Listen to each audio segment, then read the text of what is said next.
Yadla sidi Kakegilli toylu Nurali evlara bağışlanıyar. Maru şahu cahan aslı mekanınız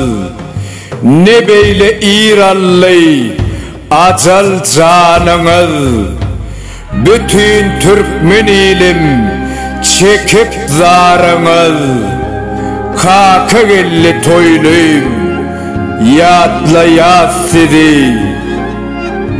Ençe tüycü aydım dörödüp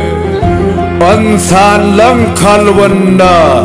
sönmez yer edip yaşlıktan gittiniz bizi engredip. Kakegilli toyluyum yadla sidi Adınız ornaşıp her var kıkırığı aydımınız melkendi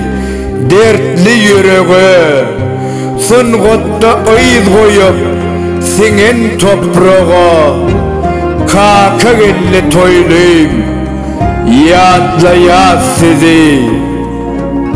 Münlep toylarımıza şayat bollunuz İlgünün dilinden alkış allınız Ömrü kıyıska gızıl gülley sollunuz Kakegilli toyluyum yadla sidi Toprağa verdiler bayram alıda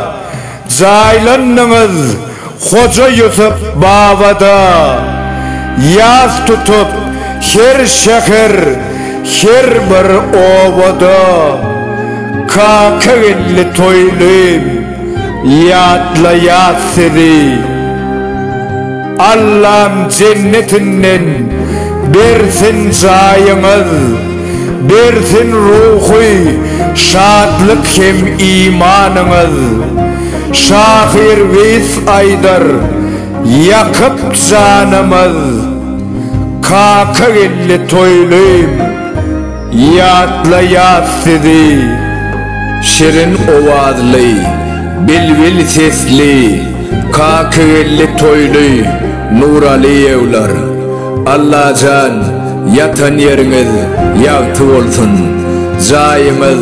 cennet olsun Kakegilli toylu Nurali evri yadla Koşkuyunu setere geçirin Veys Kömekov Okan Toyçu Hekimov Son kulağıt,